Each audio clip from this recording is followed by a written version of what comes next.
Hay una palabra que en el mundo del crimen organizado pesa más que el dinero, más que el poder, más incluso que la propia vida. Esa palabra es lealtad.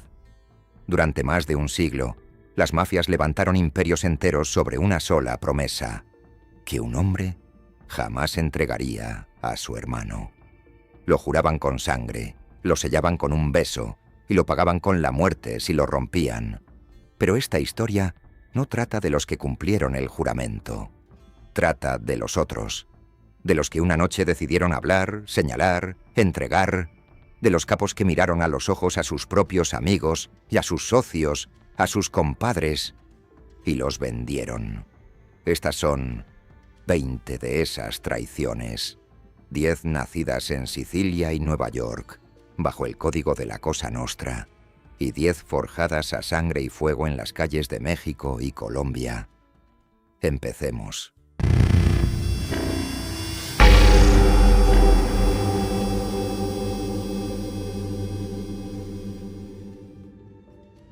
Tommaso Buscetta nació en Palermo en 1928, el menor de 17 hermanos, hijo de un humilde vidriero. Desde joven entendió que en Sicilia había dos mundos, el de la gente común y el de los hombres de honor. Eligió el segundo. Se hizo miembro de la familia de Porta Nuova y, con el tiempo, alcanzó una posición tan singular que le valió un apodo legendario. Lo llamaban el jefe de los dos mundos, porque movía droga entre Italia y América como si los océanos no existieran. Durante décadas, Buscetta encarnó el ideal de la vieja mafia: discreto, leal, fiel a un código que consideraba casi sagrado. Para él, la Cosa Nostra no era una banda de delincuentes, sino una sociedad con reglas, con honor, con una ética propia. Y precisamente por creer tanto en esas reglas, lo que vino después lo destrozó por dentro. En los años 70 y 80, una facción brutal tomó el control de la mafia siciliana. Los Corleonesi, liderados por Salvatore Riina, conocido como Totò. Riina no respetaba el viejo código. Mataba a traición, mataba a familiares, mataba para imponer el terror absoluto, y desató una guerra interna que dejaría cientos de cadáveres en las calles de Palermo. Buscetta lo perdió casi todo. En esa guerra murieron 2 de sus hijos, un hermano, un yerno, sobrinos. Una generación entera de su sangre, borrada por los mismos hombres que decían pertenecer a su misma hermandad. Refugiado al otro lado del mundo, en Brasil, recibía las noticias una por una, como golpes que no terminaban nunca. En octubre de 1983 fue arrestado en Sao Paulo y extraditado a Italia. Roto, vencido, sin familia y sin futuro, intentó quitarse la vida. Sobrevivió, y en ese punto más bajo de su existencia tomó la decisión que ningún capo de su rango había tomado jamás. Decidió hablar. Frente al juez Giovanni Falcone, Buscetta hizo lo impensable. Dibujó el organigrama completo de la Cosa Nostra. Explicó qué era la comisión, la cúpula que gobernaba a todas las familias. Reveló las reglas, los ritos, la cadena de mando, los nombres. Por primera vez, un hombre de adentro le entregaba al Estado el mapa secreto de la organización. Su testimonio se convirtió en la columna vertebral del maxiproceso de Palermo, que comenzó en 1986 dentro de un búnker construido especialmente para juzgar a cientos de acusados a la vez. El resultado fue histórico: 338 condenas y 19 cadenas perpetuas. Por primera vez en la historia, un tribunal reconocía oficialmente que la mafia existía. Buscetta justificó su traición con una lógica implacable. Él no había roto el pacto, dijo. Fueron los Corleonesi quienes lo rompieron primero al asesinar a niños y a inocentes. La mafia que él había jurado servir, argumentó, ya estaba muerta. Él solo testificaba contra lo que quedaba de ella. Pasó sus últimos años en Estados Unidos, bajo el programa de protección de testigos, cambiando de identidad, mirando por encima del hombro hasta el final. Murió de cáncer en Florida en el año 2000, lejos de su tierra, lejos de todo lo que había sido. Para el Estado italiano, Tommaso Buscetta fue el hombre que hizo posible lo imposible. Para la Cosa Nostra, fue, y sigue siendo, el traidor más grande de su historia. La grieta que abrió ya no se cerraría jamás. Detrás de él vendrían muchos otros.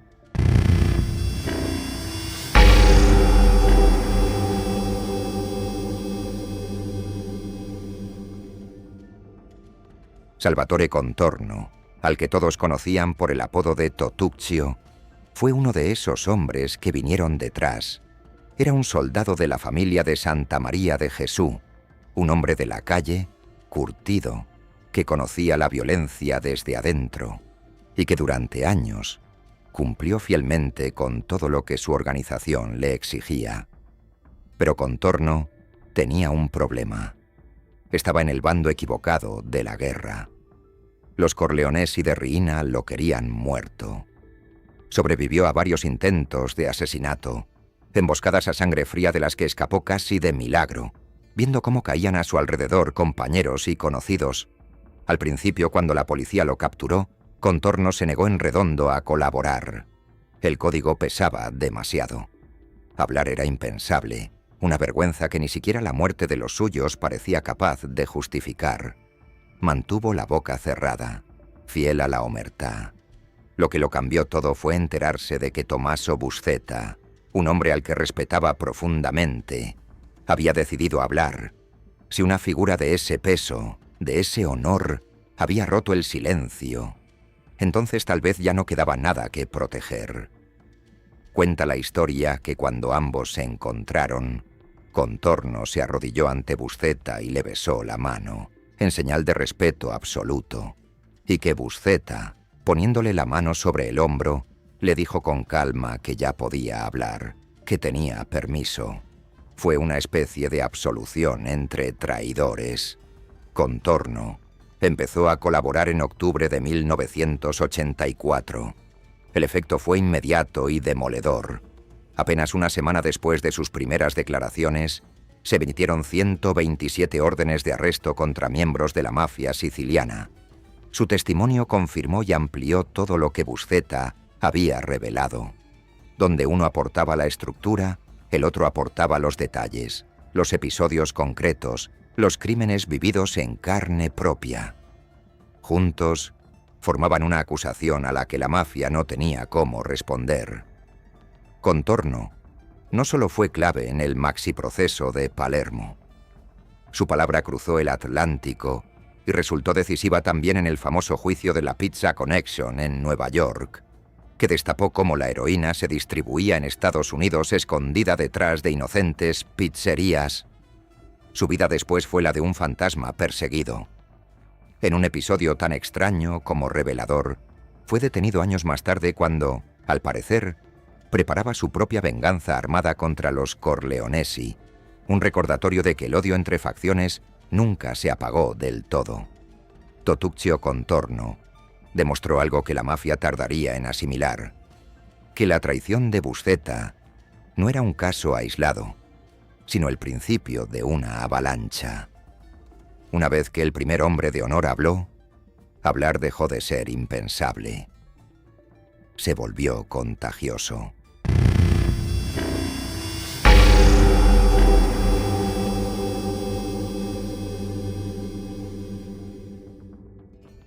Antonino Calderone, al que llamaban Nino, pertenecía a una de las familias más poderosas del oriente siciliano, la de Catania.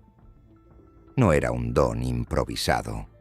Su hermano, Giuseppe Calderone, había sido uno de los jefes provinciales más influyentes de la isla, un hombre con asiento en las altas esferas de la organización. Esa cercanía al poder le dio a Nino un conocimiento privilegiado. No conocía la mafia desde abajo, como un simple soldado. La conocía desde la sala donde se tomaban las decisiones, donde se repartían territorios y se firmaban, en silencio, las sentencias de muerte. Pero la misma maquinaria que protegía a su familia terminó devorándola. En 1978, su hermano Giuseppe fue asesinado en el marco de las luchas internas que precedieron al dominio total de los Corleonesi. Nino perdió a la vez a su hermano y a su escudo. Sin protección, marcado, Calderone huyó de Italia y pasó años escondido en Francia, viviendo con identidad falsa, lejos del poder que alguna vez había rozado. Era un capo en el exilio, esperando que en cualquier momento llegaran a cobrarle la cuenta. En 1987, cansado de huir, decidió entregarse y empezar a colaborar con la justicia italiana. Y lo que aportó fue distinto a todo lo anterior. No solo nombres y crímenes, sino la antropología secreta de la Cosa Nostra. Calderone fue el primer mafioso en describir con todo detalle los rituales de iniciación. La ceremonia, la estampita del santo quemándose en la mano, el juramento de sangre, las palabras exactas con las que un hombre dejaba de ser un civil para convertirse en intocable. Explicó cómo se estructuraban las familias, cómo funcionaban las comisiones provinciales, cómo se ascendía y cómo se caía en desgracia. Su testimonio se volvió tan completo que terminó convertido en material de estudio, citado por académicos e investigadores de todo el mundo. A través de un libro escrito junto a un sociólogo, sus confesiones llegaron al gran público y desmontaron uno de los grandes mitos de la mafia, la idea de que era una hermandad noble y antigua. Calderone la mostró tal cual era, una empresa criminal con reglas frías y mortales. Para sus antiguos compañeros, fue otro infame más, otro hombre de honor que había vendido los secretos sagrados de la organización a cambio de salvar el pellejo. Para los jueces, fue una enciclopedia viviente del crimen organizado. Nino Calderone demostró que la traición no siempre se mide en condenas. A veces el golpe más duro es otro: arrancarle a una organización su aura, no su misterio, su leyenda. Y eso, una vez revelado, ya no se puede volver a esconder.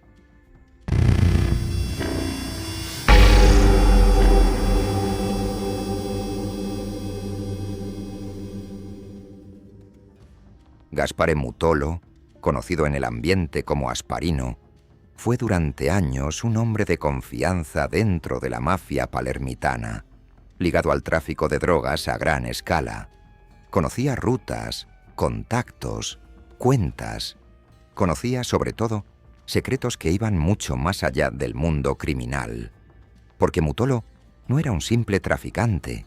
En su ascenso, había aprendido algo peligrosísimo: los nombres de los hombres del Estado que protegían a la organización desde adentro: jueces, policías, funcionarios, la frontera invisible donde la mafia y el poder legal se daban la mano. A principios de los años 90, capturado y enfrentando un futuro de prisión, Mutolo tomó la decisión de convertirse en colaborador de la justicia. Y a diferencia de otros, lo que él tenía para contar apuntaba directamente al corazón del Estado italiano. Habló largamente con el juez Giovanni Falcone, el mismo que había construido el maxiproceso sobre el testimonio de Buscetta. Pero Mutolo añadía una capa nueva y explosiva: la complicidad institucional, los pactos secretos, la mafia protegida desde los despachos oficiales. Poco después, sus declaraciones pasaron a manos de otro magistrado legendario, Paolo Borsellino, el amigo y compañero de lucha de Falcone. Mutolo le entregó información sensible apenas unos días antes de una de las tragedias más oscuras de la historia italiana. Porque en 1992, en cuestión de semanas, la mafia asesinó primero a Falcone, volando por los aires un tramo entero de autopista, y luego a Borsellino, con un coche bomba en plena calle de Palermo. Dos de los hombres a los que Mutolo había confiado sus secretos cayeron casi seguidos. Para muchos investigadores, lo que Gaspare Mutolo estaba a punto de revelar, los nombres que conectaban a la mafia con figuras intocables del poder, pudo haber sido una de las razones que aceleraron el asesinato de Borsellino. Algunos secretos eran demasiado peligrosos para dejarlos salir.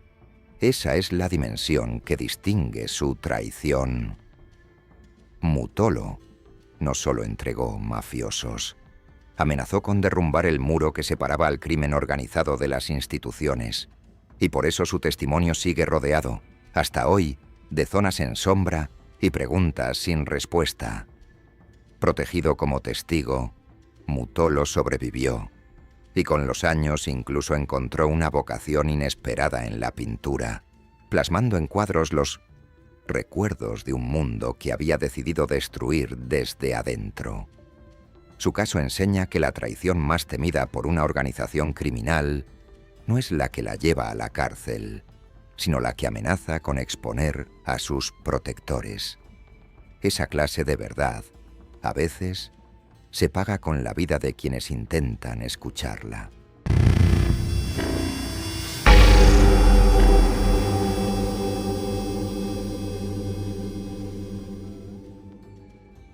Giovanni Brusca es, quizá, el caso más perturbador de todos. Hijo de un capo de San Giuseppe Jato, creció dentro de la mafia como quien crece dentro de un negocio familiar, y se convirtió en uno de los asesinos más temidos y prolíficos en la historia de la Cosa Nostra.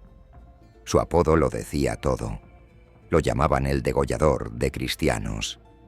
Se le atribuyen más de 100 asesinatos, aunque él mismo perdió la cuenta exacta. Era el brazo ejecutor de Totò Riina, el hombre al que se recurría cuando había que matar sin dudar y sin dejar rastro.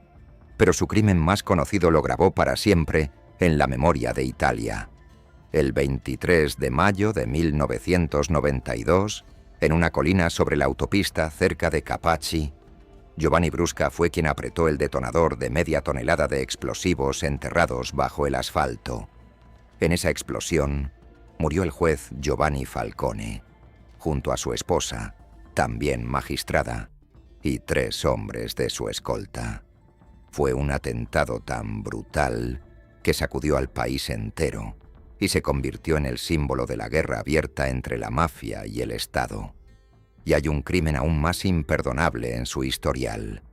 Para castigar a un arrepentido, Brusca ordenó el secuestro del hijo pequeño de aquel hombre, un niño al que mantuvieron cautivo durante más de 2 años y al que finalmente asesinaron y disolvieron en ácido. La crueldad llevada a su extremo más absoluto. Brusca fue capturado en 1996, tras una larga persecución.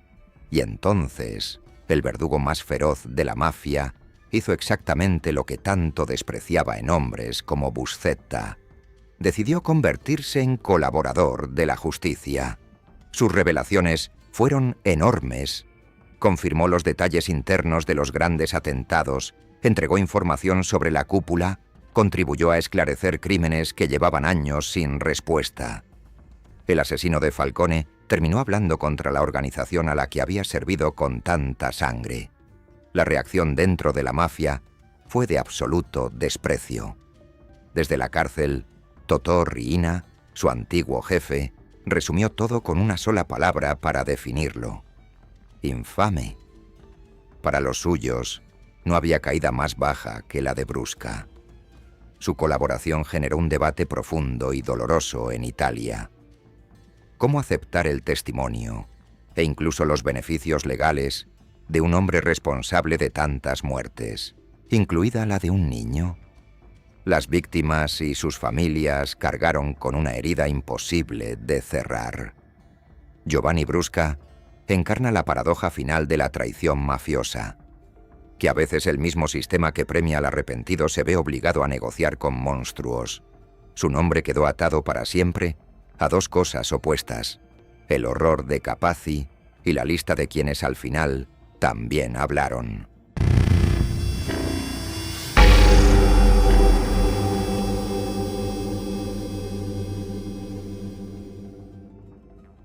Joe Valachi fue un soldado de la familia genovese, una de las 5 grandes familias de Nueva York. Durante décadas fue un hombre de bajo perfil dentro de la organización. Cumplía órdenes, participaba en negocios ilícitos, guardaba silencio. La definición misma de un soldado leal. Su mundo era el de la Cosa Nostra americana, la rama que la mafia siciliana había plantado al otro lado del Atlántico. Un mundo que para el público general apenas existía como rumor, como leyenda urbana, como susurro en las páginas de sucesos. A principios de los años 60, Valachi estaba en prisión, compartiendo espacio nada menos que con Vito Genovese, el jefe supremo de su familia, y en algún momento se convenció, con razón o sin ella, de que el propio Genovese había ordenado su muerte. Aterrado, creyendo que sus días estaban contados, Valachi llegó a matar dentro de la cárcel a un hombre que confundió con su supuesto verdugo. A partir de ahí, atrapado y sin salida, tomó la decisión que lo haría famoso: empezar a hablar con las autoridades federales. En 1963, Joe Valachi hizo algo que ningún miembro de la mafia americana había hecho antes. Declaró en público, ante un comité del Senado de los Estados Unidos, con las cámaras de televisión encendidas y el país entero como testigo. Por primera vez, millones de personas escucharon de la boca de un mafioso el nombre interno de la organización: la Cosa Nostra. Valachi explicó su estructura, sus rituales, su jerarquía de jefes, subjefes y capos, las reglas de silencio, el funcionamiento de las familias. No derribó a un gran jefe con pruebas contundentes, como harían otros décadas después, pero hizo algo que, a su manera, fue igual de devastador. Le quitó a la mafia su arma más valiosa y más antigua, el secreto absoluto sobre su propia existencia. Para el FBI y para la sociedad estadounidense, su testimonio fue una revelación. De pronto, la mafia ya no era una sombra difusa, sino una organización con nombre, mapa y manual de funcionamiento. La negación oficial de su existencia se volvió insostenible. Valachi pasó el resto de su vida bajo custodia, marcado como el primer gran soplón de la Cosa Nostra americana, con una recompensa pendiendo sobre su cabeza. Murió en prisión, lejos del mundo que había expuesto ante el país. Joe Valachi abrió una puerta que ya no se cerraría. Antes de él, hablar era impensable en la mafia americana. Después de él, el silencio dejó de ser eterno. Sin saberlo, fue el padre de todos los traidores que vendrían en Nueva York.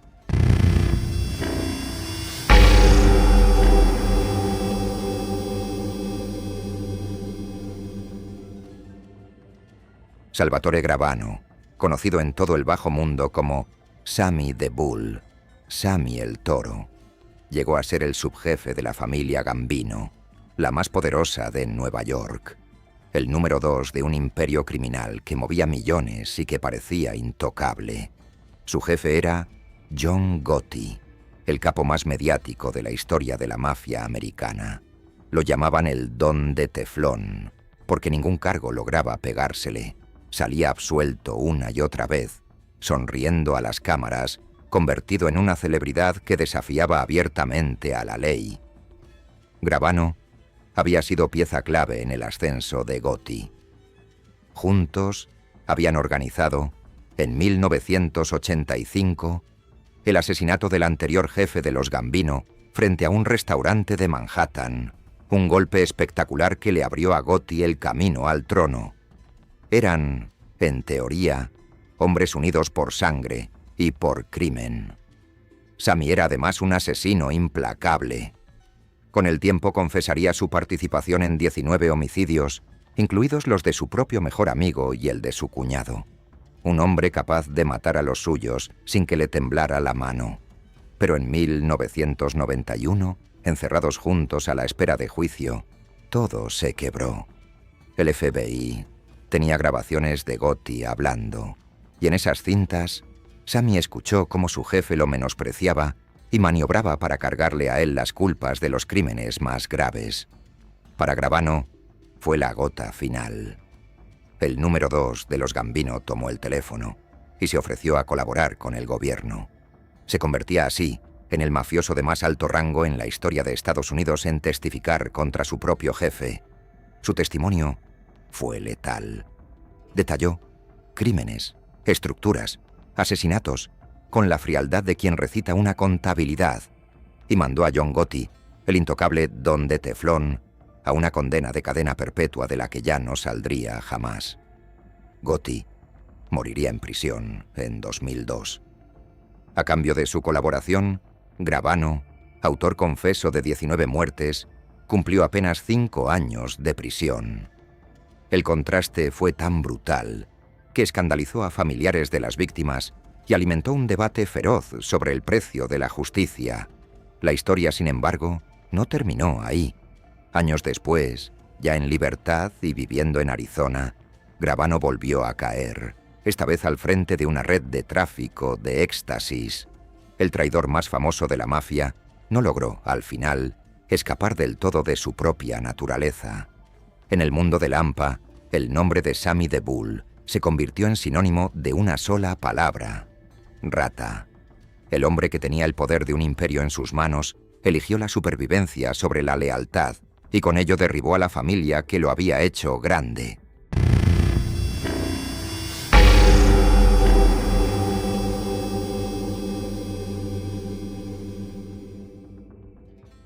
Henry Hill creció soñando con ser gángster. Desde niño, en su barrio de Nueva York, miraba a los hombres de la familia Lucchese con una admiración casi religiosa. Para él, no había vida mejor que la de un mafioso. Respeto, dinero, miedo en los ojos de los demás. Pero había un detalle que marcaría toda su vida criminal. Por su origen mixto, en parte irlandés, Hill nunca pudo ser un miembro pleno, un hombre formalmente iniciado en la Cosa Nostra. Sería siempre un asociado, alguien de adentro, pero nunca del todo de la familia. Aún así, vivió a fondo el mundo del crimen. Participó en extorsiones, contrabando, apuestas ilegales y sobre todo en uno de los golpes más legendarios de la historia del AMPA neoyorquina, el robo millonario en el aeropuerto JFK, una cifra que en su momento fue récord. El problema con ese gran golpe fue lo que vino después. Para no dejar cabos sueltos, los jefes empezaron a eliminar uno por uno a los participantes. Los antiguos compañeros de Hill comenzaron a aparecer muertos, y él entendió que tarde o temprano le tocaría a él. Mientras tanto, se hundía en su propio negocio paralelo de drogas, viviendo en un estado de paranoia permanente, perseguido a la vez por la policía y por la sospecha creciente de sus propios socios. El sueño de gángster se había convertido en una trampa mortal. En 1980 fue arrestado.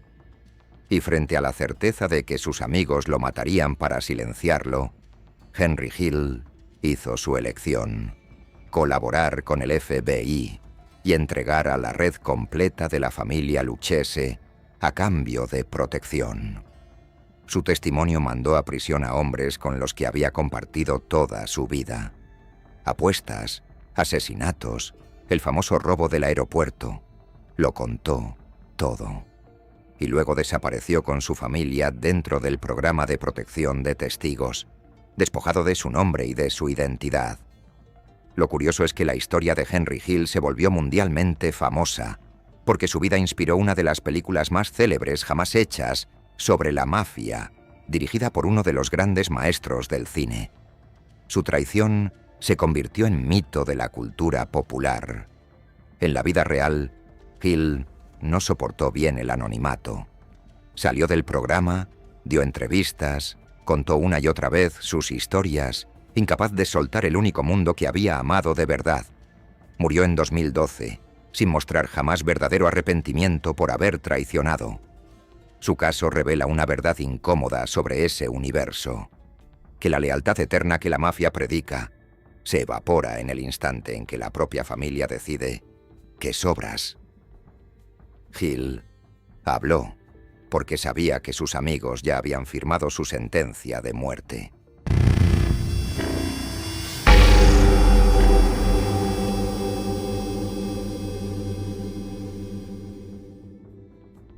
Joe Massino, al que llamaban Big Joey, fue el jefe de la familia Bonanno, otra de las 5 grandes de Nueva York, y durante los años 90 se ganó un apodo que lo decía todo: el último don, porque era el único jefe de las 5 familias que seguía libre fuera de prisión. Massino tenía fama de cauteloso y astuto. Después de que su familia sufriera la humillación histórica de ser infiltrada por un agente encubierto del FBI, él reconstruyó la organización con disciplina de hierro, alejándola de golpes llamativos y enfocándola en negocios más silenciosos y rentables.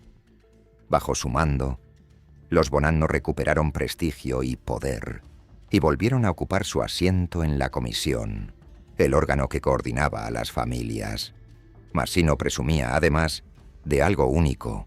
La suya era la única familia que jamás había tenido un soplón, un miembro que se convirtiera en testigo. Pero esa muralla terminó cayendo. A principios de los años 2000, varios de sus hombres empezaron a colaborar con las autoridades, y entre ellos hubo uno especialmente doloroso: su propio cuñado y subjefe, Salvatore Vitale, que se volvió contra él. Con esos testimonios encima, Joe Massino fue arrestado y llevado a juicio por una larga lista de asesinatos, incluido el de 3 capitanes rebeldes de su propia familia ejecutados décadas atrás. En 2004, fue declarado culpable de todos los cargos, y entonces enfrentó algo que ningún jefe había enfrentado de esa manera: la posibilidad real de la pena de muerte. Frente a esa amenaza, Big Joey, el último don, pidió hablar con el juez, e hizo lo impensable: se convirtió en colaborador del gobierno. Con ello, Joe Massino entró en la historia como el primer jefe en funciones de una familia de Nueva York en traicionar a la organización y testificar para el Estado. El hombre que presumía de mandar la única familia sin soplones se convirtió él mismo en el soplón más importante de todos. Su colaboración fue extraordinaria. Gracias a su información, el FBI resolvió crímenes que llevaban décadas sin esclarecerse y desenterró cuerpos de viejas ejecuciones. Sus datos ayudaron a procesar a más de un centenar de miembros y asociados del crimen organizado. Y llegó aún más lejos. Estando ya preso, Massino aceptó grabar en secreto a su sucesor mientras éste planeaba el asesinato de un fiscal federal. Luego subió al estrado a declarar contra él. Por primera vez, un jefe de las 5 familias testificaba en persona contra otro mafioso. Joe Massino demostró que ni siquiera la cima del poder garantizaba la lealtad. Cuando la balanza se inclinó entre la muerte y la traición, el último don eligió vivir. Y al hacerlo, derrumbó el último mito que le quedaba a la mafia neoyorquina: el de que un verdadero jefe nunca habla.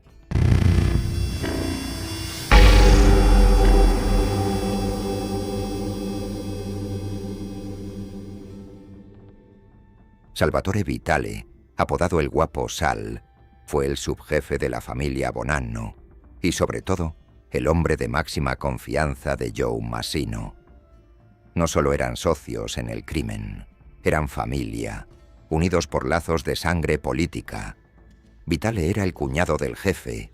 Durante años Vitale fue la mano derecha de Massino, el ejecutor de sus decisiones, el guardián de sus secretos. Participó en asesinatos, gestionó negocios, conoció desde adentro cada movimiento de la organización. Pocos hombres estaban tan cerca del trono como él. Pero con el tiempo, esa cercanía empezó a agrietarse. Massino comenzó a desconfiar de su cuñado, a marginarlo, a quitarle responsabilidades dentro de la familia. El hombre que lo había acompañado en todo se sintió relegado, vigilado, en peligro dentro de su propia casa. Cuando llegaron las grandes investigaciones del FBI sobre los Bonanno, Vitale quedó señalado, igual que Massino, por una larga lista de homicidios. Y al verse acorralado, comprendió que su antiguo aliado, lejos de protegerlo, podía dejarlo caer o algo peor. Así que Salvatore Vitale se adelantó. Decidió colaborar con las autoridades y convertirse en testigo contra la propia familia que había ayudado a construir, contra los hombres que había mandado matar y, sobre todo, contra su cuñado y jefe, Joe Massino. Su testimonio fue uno de los pilares que hundieron a Massino en el juicio que lo llevó a la condena. El subjefe entregó al jefe. El cuñado entregó al cuñado. La traición, esta vez, recorría los lazos más íntimos de una familia que se decía inquebrantable. Vitale confesó su participación en numerosos asesinatos a lo largo de su carrera criminal y los relató ante la corte con detalle. Su conocimiento de la estructura interna de los Bonanno resultó invaluable para los fiscales que buscaban desmantelarla pieza por pieza. Lo notable de su caso es la cadena de traiciones que desató. Vitale traicionó a Massino, y Massino, acorralado por ese mismo golpe, terminó traicionando a todos los demás. Una familia entera devorándose a sí misma desde adentro. Por su colaboración, Vitale obtuvo enormes beneficios penales pese a la sangre que cargaba, e ingresó al sistema de protección que lo apartó para siempre del mundo que había habitado. Otro nombre más en la larga lista de los que eligieron hablar. Salvatore Vitale es la prueba de que, en la mafia, ni la sangre garantiza el silencio. Cuando el miedo y el resentimiento se juntan, ni un cuñado, ni un subjefe, ni el hombre más cercano al poder está a salvo de convertirse en el que finalmente abre la boca. Hasta aquí, el viejo mundo, Sicilia y Nueva York, el código de honor, la omertá rota desde adentro. Crucemos ahora el mapa hacia un territorio donde la traición no se castiga con un juicio, sino con una guerra, donde entregar a un amigo no llena una sala de tribunal, sino una fosa. Estos son los 10 capos de Latinoamérica que vendieron a los suyos.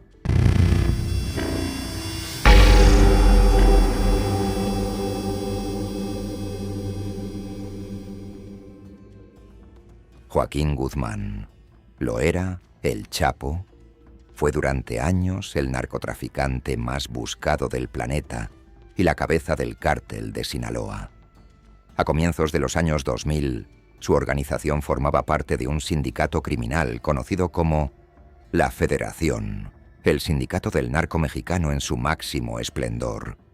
Dentro de esa estructura, el Chapo compartía el poder con socios poderosísimos, entre ellos Ismael El Mayo Zambada, y entre sus aliados más cercanos, casi parte de su familia, estaban 4 hermanos temibles, los Beltrán Leiva, que servían como uno de los brazos armados y operativos más eficaces de la organización.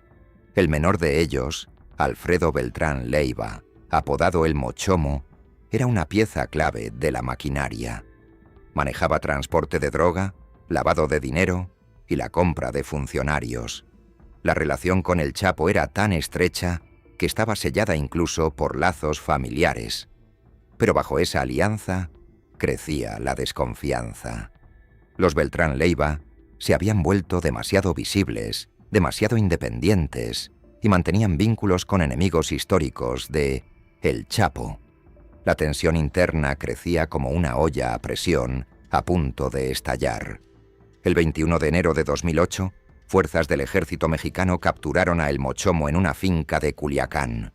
Y casi de inmediato, sus hermanos lanzaron una acusación demoledora. Aseguraron que había sido el propio Chapo quien lo había entregado a las autoridades. La teoría más difundida sostiene que Guzmán negoció con el gobierno.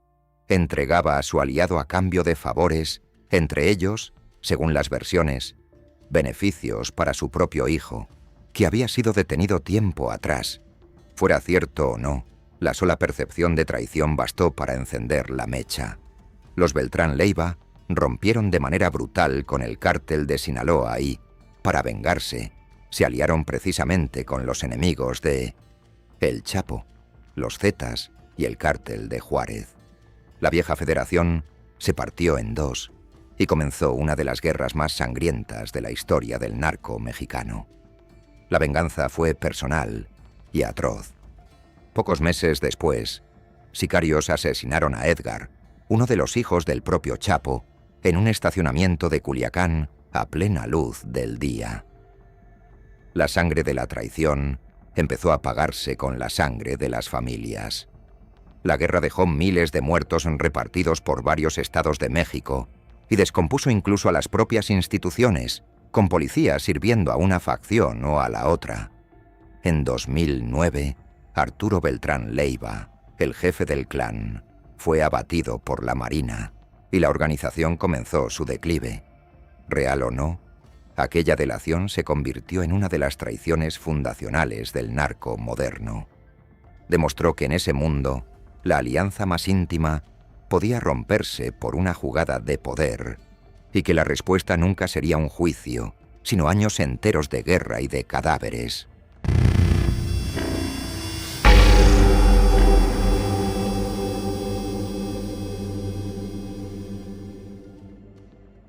Osiel Cárdenas Guillén llegó a ser el jefe absoluto del Cártel del Golfo, una de las organizaciones criminales más antiguas y poderosas de México, asentada en el noreste del país, en la frontera caliente con Estados Unidos.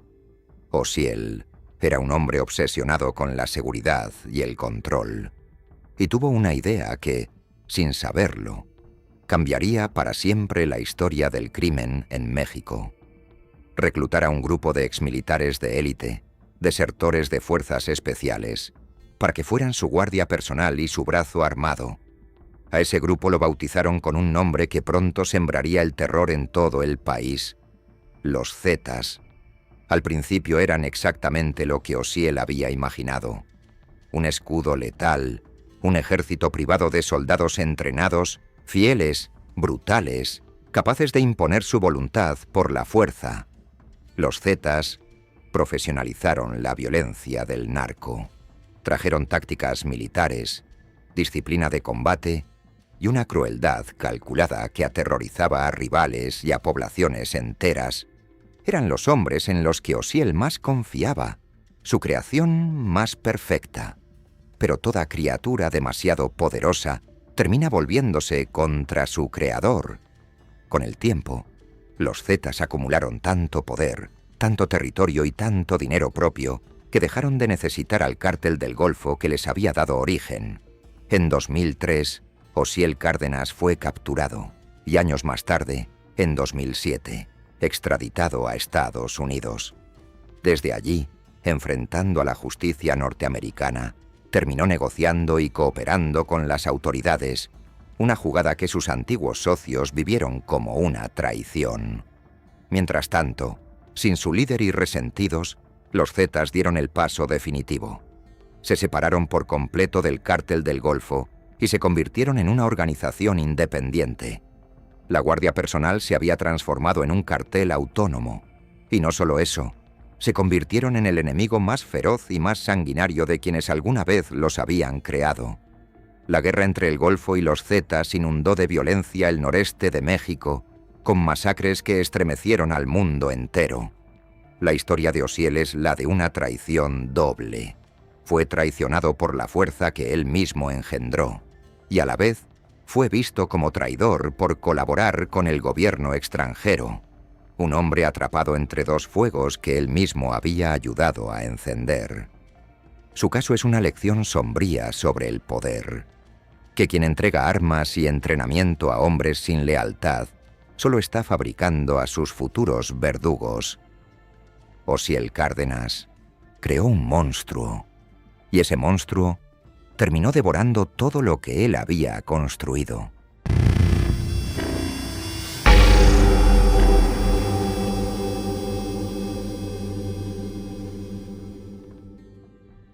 Dámaso López Núñez, conocido como el Licenciado, no nació en el mundo del narco. Llegó a él desde el otro lado. A finales de los años 90, trabajaba como subdirector de seguridad en el penal de Puente Grande, una de las prisiones de máxima seguridad de México. Allí conoció a un recluso muy especial, Joaquín El Chapo Guzmán. Entre el funcionario y el capo nació una relación que lo cambiaría todo. Y cuando el Chapo protagonizó su célebre fuga de aquella prisión en 2001, la vida de Dámaso quedó atada para siempre a la del narcotraficante. Al quedarse sin empleo, el Chapo le ofreció trabajo dentro de su organización. Dámaso empezó consiguiendo casas y ranchos seguros Luego pasó a obtener información de funcionarios sobre operativos y más tarde a coordinar las comunicaciones del cártel con los proveedores colombianos. Con el tiempo, el licenciado se ganó un lugar altísimo en la estructura del cártel de Sinaloa. Se convirtió en operador financiero de máximo nivel y en uno de los hombres de mayor confianza de El Chapo. La relación era tan cercana que ambos se llamaban compadres. Tras la recaptura definitiva de El Chapo, Dámaso fue señalado incluso como posible sucesor al frente del cártel, pero esa ambición chocó de frente con los herederos naturales del trono, los hijos del propio Chapo, conocidos como los Chapitos. Estalló entonces una guerra interna dentro de Sinaloa, una lucha a muerte entre el compadre y los hijos del jefe ausente.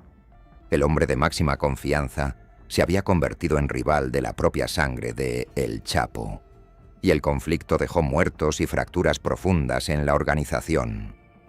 En 2017, Dámaso López fue arrestado en Ciudad de México y poco después extraditado a Estados Unidos. Frente a la justicia norteamericana y a la amenaza de pasar el resto de su vida en prisión, tomó la decisión que define esta historia: convertirse en testigo colaborador del gobierno.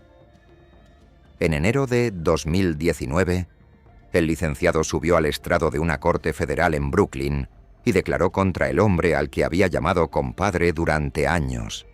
Contó los detalles de las fugas de El Chapo, sus operaciones, sus secretos. La lealtad de toda una vida se deshizo ante el tribunal. Su testimonio fue uno de los más importantes del llamado juicio del siglo, que terminó con El Chapo condenado a cadena perpetua en una prisión de máxima seguridad. Y según versiones posteriores, la colaboración de Dámaso le valió una notable reducción de su propia condena. Dámaso López encarna el arco completo de la traición: de carcelero a compadre, de compadre a rival y de rival a testigo estrella. La esposa misma del Chapo lo resumió con una sola palabra al hablar de él: no odio, sino decepción. La amistad más cercana, convertida en la prueba más letal.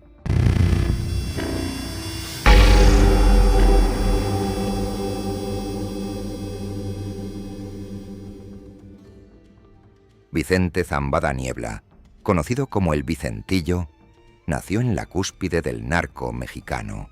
Era el hijo mayor de Ismael "El Mayo" Zambada, uno de los líderes históricos del cártel de Sinaloa y socio de toda la vida de El Chapo Guzmán. La realeza del narcotráfico corría por sus venas. Criado entre el poder y el dinero del cártel, el Vicentillo no fue un simple heredero pasivo. Se convirtió en un operador de alto nivel, en el coordinador logístico de enormes cargamentos de droga, en un hombre que conocía desde dentro los engranajes de la organización más poderosa de México. Su posición lo hacía depositario de secretos extraordinarios: rutas, contactos, sobornos, acuerdos internos. Sabía cómo se movía la cocaína por toneladas, cómo se compraban autoridades, cómo se resolvían las disputas entre socios.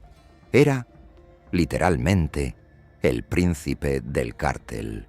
En 2009 fue arrestado en Ciudad de México y poco después extraditado a Estados Unidos. Y allí, enfrentando cargos que podían significar cadena perpetua, el Vicentillo tomó una decisión que sacudió al mundo del narco: negociar con el gobierno y convertirse en testigo colaborador. Para la organización de su propio padre, fue un golpe inimaginable. El hijo del Mayo, el príncipe de Sinaloa, sentándose a hablar con los fiscales estadounidenses. La sangre más pura de la dinastía convertida en informante del enemigo histórico. El Vicentillo entregó un caudal enorme de información. Detalló operaciones, identificó cómplices, explicó el funcionamiento interno del cártel desde un punto de vista que pocos podían ofrecer: el de alguien nacido y criado en lo más alto de la estructura. Su momento culminante llegó en el juicio contra El Chapo, entre 2018 y 2019.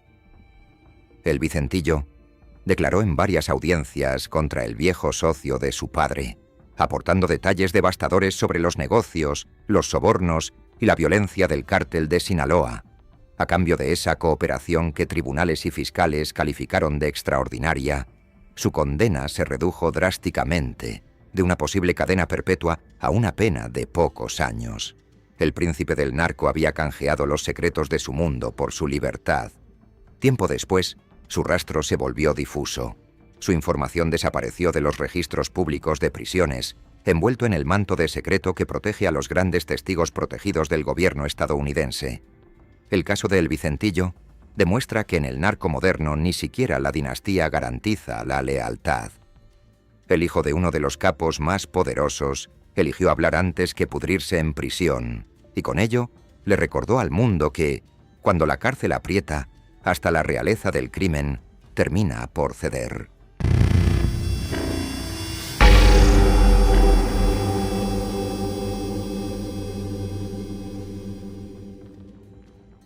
Jesús Zambada García, conocido como el Rey, fue otro de los grandes nombres del cártel de Sinaloa, hermano de Ismael, el Mayo.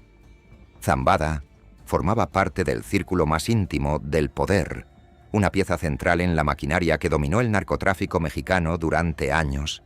El Rey era sobre todo un hombre clave en la zona de la Ciudad de México, encargado de mover droga y, según los testimonios, de aceitar la corrupción que permitía operar al cártel. Pagos a policías, a funcionarios, a quien hiciera falta para que los cargamentos siguieran fluyendo. Como miembro de la familia Zambada y operador de alto nivel, manejaba información sensible sobre los sobornos, las alianzas y la estructura interna de la organización. Conocía nombres y cifras que, en las manos equivocadas, podían derrumbar todo el edificio del cártel.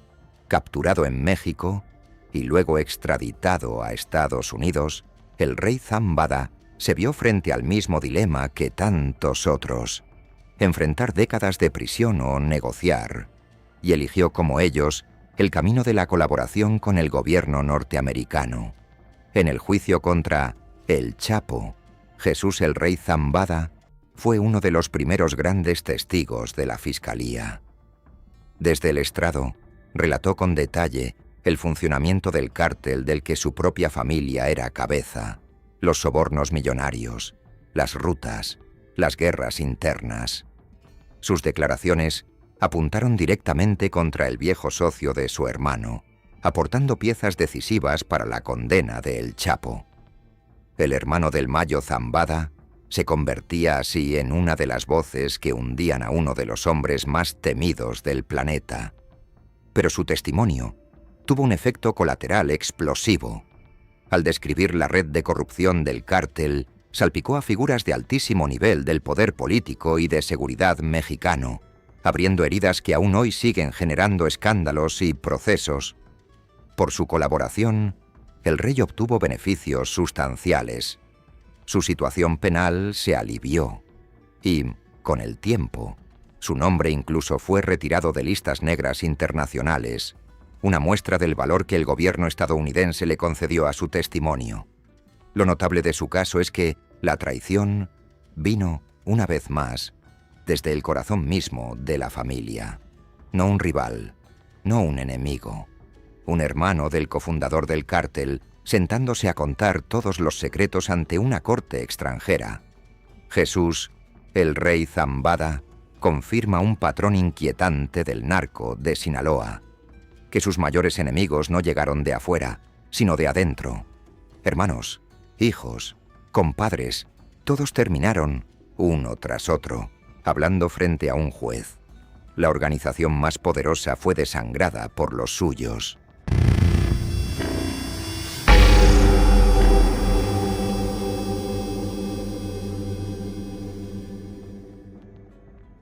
Gilberto y Miguel Rodríguez Orejuela, los dos hermanos al frente del cártel de Cali, representaron un estilo de narcotráfico muy distinto al de Pablo Escobar.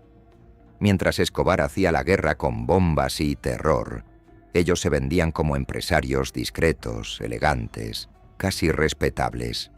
El cártel de Cali llegó a controlar una porción gigantesca del mercado mundial de la cocaína. Los hermanos Manejaban su imperio con mentalidad corporativa. Contabilidad, sobornos sistemáticos, una red de testaferros, abogados y políticos que los protegía bajo una apariencia de absoluta legalidad. Se presentaban como caballeros del narcotráfico, hombres de negocios que preferían comprar voluntades antes que derramar sangre a la vista. Esa discreción los hizo, durante años, mucho más difíciles de perseguir que el ruidoso y sanguinario Escobar. Pero ningún imperio del narco es eterno. En 1995, una ofensiva del Estado colombiano logró capturar a los dos hermanos, los señores de Cali, que parecían intocables tras su fachada empresarial, cayeron uno tras otro. Y entonces, los caballeros mostraron su otra cara. Para negociar beneficios penales y proteger parte de su fortuna, los Rodríguez Orejuela empezaron a colaborar con la justicia colombiana y más tarde con la estadounidense. Su colaboración expuso la maquinaria interna del cartel. Entregaron información sobre testaferros, sobre las redes financieras que lavaban el dinero, sobre socios y colaboradores que durante años habían confiado plenamente en la discreción de los jefes. Cientos de personas que habían operado a la sombra de los Rodríguez Orejuela quedaron expuestas. Empresarios, intermediarios, prestanombres, toda una estructura levantada sobre el silencio quedó al descubierto cuando los jefes decidieron negociar su propio futuro. Más tarde fueron extraditados a Estados Unidos, donde terminaron declarándose culpables. La promesa implícita de proteger a quienes habían trabajado para ellos se evaporó ante la posibilidad de mejorar sus propias condiciones. Para sus antiguos aliados, los caballeros de Cali cruzaron la misma línea que tantos otros. Cambiaron lealtad por conveniencia. La fachada empresarial no impidió que, llegado el momento, hicieran exactamente lo que cualquier capo acorralado: salvarse a sí mismos.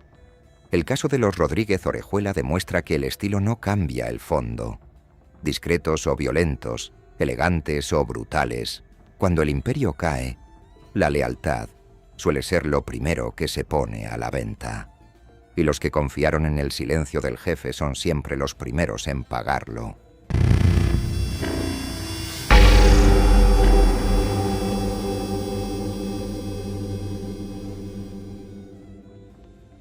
Carlos Leder fue uno de los hombres que literalmente inventó el narcotráfico moderno. Cofundador del Cártel de Medellín junto a Pablo Escobar, fue la mente que industrializó el envío de cocaína hacia Estados Unidos a una escala nunca antes vista. Su golpe maestro fue una isla en las Bahamas que convirtió en una gigantesca escala para el contrabando. Aviones cargados de cocaína despegaban y aterrizaban allí en cadena, alimentando el mercado estadounidense con un flujo aparentemente imparable de droga. Leder era un personaje extravagante y peligroso. Lo apodaban el Loco. Admirador abierto de ideologías extremistas, llegó a fundar un movimiento político en Colombia, ferozmente opuesto a la extradición de narcos hacia Estados Unidos, su gran obsesión y su mayor miedo. Dentro del Cártel de Medellín, su figura se volvió incómoda. Su radicalismo, su imprevisibilidad y su perfil altísimo empezaron a poner en riesgo el negocio. Según versiones, algunos socios llegaron a considerar que era un peligro para todos. En 1987 fue capturado y, para su pesadilla particular, extraditado precisamente a Estados Unidos, el destino que más temía. Allí fue condenado a una pena monumental, prácticamente a pasar el resto de su vida tras las rejas. Y entonces, el hombre que había hecho de la lucha contra la extradición su bandera, hizo lo impensable. Negoció con el gobierno estadounidense. A cambio de una reducción de condena, aceptó convertirse en testigo de la justicia que tanto había combatido. Su colaboración más resonante fue declarar contra el dictador panameño Manuel Antonio Noriega, revelando los vínculos entre el poder político de Panamá y el tráfico de cocaína. El cofundador del cartel se transformó en pieza del Estado al que había desafiado. Aquella negociación le valió una rebaja sustancial de su sentencia. El loco, el extremista que prefería, según el lema de su época, una tumba en Colombia antes que una celda en Estados Unidos, terminó canjeando información por años de vida fuera de prisión. Décadas después fue finalmente liberado y deportado a Europa, donde publicó un libro en el que cargaba buena parte de la culpa de la violencia de aquella época sobre su antiguo socio, Pablo Escobar. El último gesto de distancia frente al hombre con quien lo había fundado todo. Carlos Leder demuestra que ni siquiera los fundadores de un imperio son inmunes a la traición. El hombre que ayudó a crear el cártel de Medellín y que juró morir antes que ser extraditado, terminó sobreviviendo gracias precisamente a colaborar con sus enemigos.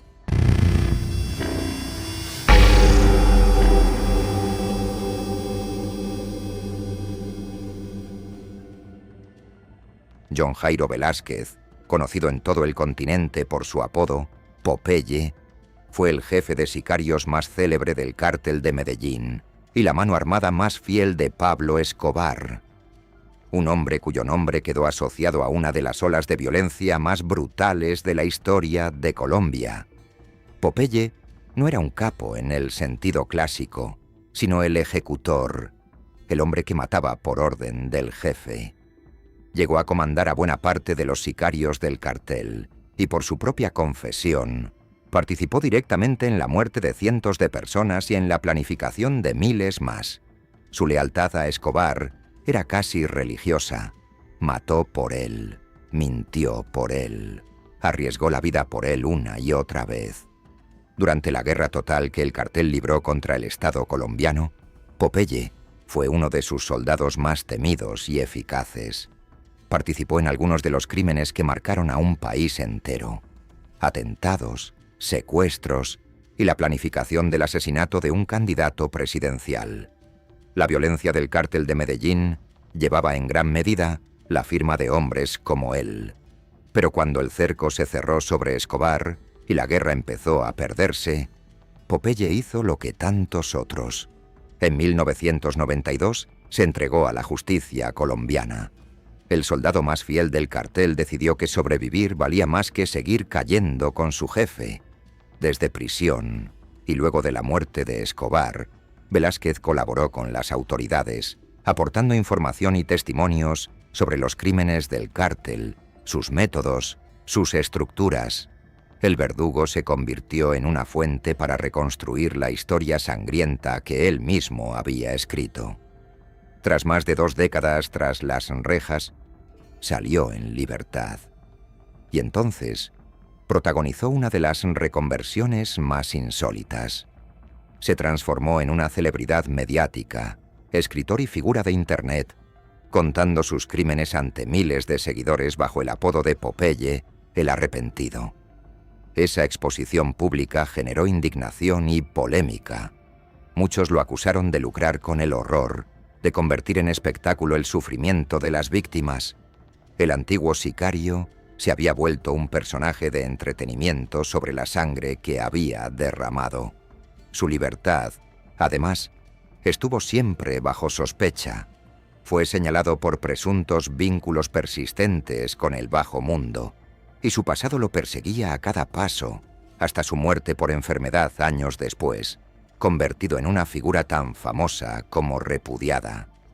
Popeye representa una traición particular, la del soldado que sobrevive contando lo que otros se llevaron a la tumba.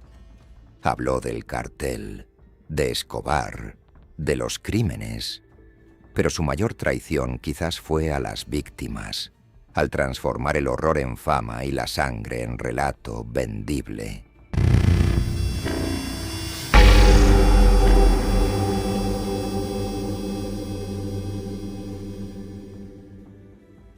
Salvatore Mancuso no fue un narcotraficante en el sentido tradicional, sino algo igual de poderoso y aún más enredado con el Estado. Uno de los máximos jefes de las Autodefensas Unidas de Colombia, los grupos paramilitares de extrema derecha que sembraron el terror en buena parte del país. De origen acomodado, Mancuso llegó a comandar amplias zonas bajo dominio paramilitar, ejerciendo un poder casi absoluto sobre territorios enteros. Bajo su mando, se cometieron masacres, desplazamientos y asesinatos que dejaron una huella imborrable en la Colombia rural. Lo que hacía a Mancuso especialmente peligroso no eran solo sus armas, sino sus conexiones. Los grupos paramilitares no operaban en el vacío. Se entrelazaban con militares, con empresarios, con políticos. Mancuso conocía esa red por dentro, nombre por nombre. A mediados de la década de los 2000, en el marco de un proceso de desmovilización conocido como Justicia y Paz, Mancuso aceptó dejar las armas a cambio de beneficios judiciales y de la obligación de confesar sus crímenes ante la justicia.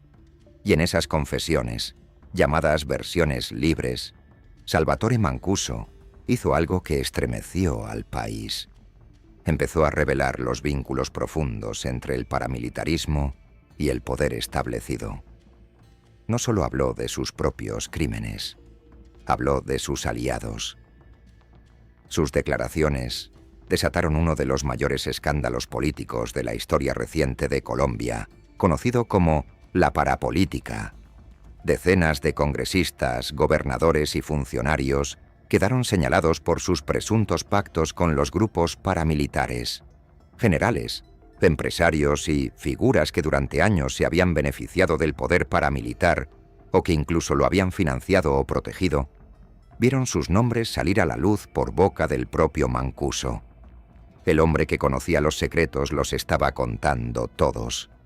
Para sus antiguos aliados, Mancuso se convirtió en un traidor de la peor clase, alguien que arrastraba consigo a toda una élite que creía intocable. Las amenazas y los intentos por silenciar o desacreditar sus testimonios no se hicieron esperar. Extraditado a Estados Unidos por narcotráfico, Mancuso continuó, sin embargo, siendo una pieza clave para entender el entramado entre violencia, política y dinero en Colombia. Sus revelaciones siguen alimentando investigaciones judiciales hasta el día de hoy. El caso de Mancuso muestra una variante poderosa de la traición, la que no derriba a un cartel, sino que sacude los cimientos de un Estado. Al hablar, no entregó a unos cuantos criminales. Expuso la frontera secreta donde el crimen y el poder legal se daban la mano.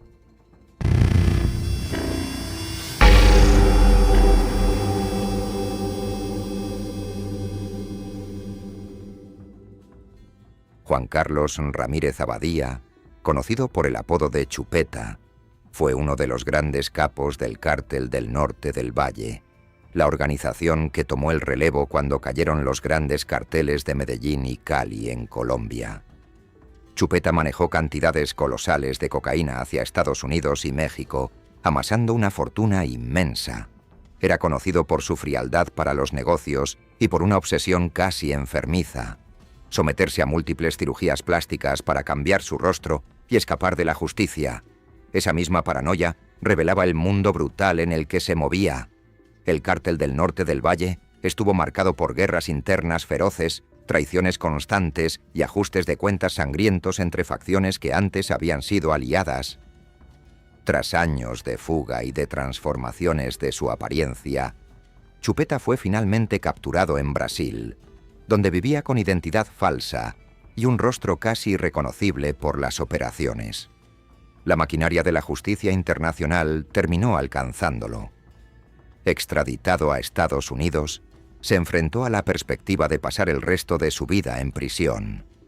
Y, como tantos otros antes que él, eligió el camino de la colaboración.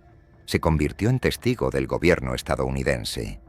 Chupeta aportó información detallada sobre las rutas de la cocaína, las redes de distribución y los vínculos entre los carteles colombianos y mexicanos. Su conocimiento del negocio a escala continental lo convirtió en una fuente extremadamente valiosa. Su momento más resonante llegó cuando se sentó como testigo estrella en el juicio contra el Chapo Guzmán. Desde el estrado, el capo colombiano relató con frialdad los enormes envíos de droga y los tratos con el cártel de Sinaloa, hundiendo aún más al narcotraficante mexicano. Verlo declarar fue impactante, incluso para los presentes. Un hombre que se había rehecho la cara una y otra vez para esconderse, ahora exhibía públicamente todos los secretos del negocio que lo había hecho multimillonario. A cambio de su cooperación, buscó, como los demás, reducir drásticamente su condena. El imperio que había construido sobre toneladas de cocaína y operaciones de cirugía se transformó en moneda de cambio para negociar su propio futuro. Chupeta cierra este recorrido confirmando el patrón que une a las dos orillas de esta historia. Cuando la cárcel definitiva aparece en el horizonte, capos sicilianos y narcos colombianos terminan haciendo lo mismo. Hablan, entregan, traicionan, porque al final, casi siempre, la supervivencia pesa más que el juramento. 20 hombres, 20 traiciones, sicilianos y neoyorquinos, mexicanos y colombianos, jefes, subjefes, sicarios, herederos y compadres. A primera vista no tienen nada en común. Al final comparten exactamente lo mismo. Todos juraron lealtad eterna a una hermandad. Y todos, llegado el momento, miraron a los ojos a los suyos y los entregaron. Algunos hablaron por miedo, otros por venganza, otros por puro cálculo, otros simplemente para seguir vivos un día más. Pero la gran ironía permanece intacta. Las mismas organizaciones que se creían eternas, blindadas por el silencio y por el terror, no fueron derribadas por ejércitos ni por leyes, sino por uno de los suyos. La omertá, ese código que parecía inquebrantable, tenía una sola debilidad fatal: la gente. Y queda flotando una última pregunta, una para ti, que has escuchado todas estas historias hasta el final. Si lo perdieras todo, tu familia, tu honor, tu libertad, y la única salida posible fuera entregar a tus propios amigos, ¿qué harías tú? Piénsalo. Y nos vemos en el próximo episodio de Pioneros Buey Leyendas. La omertá tenía una sola debilidad: la gente.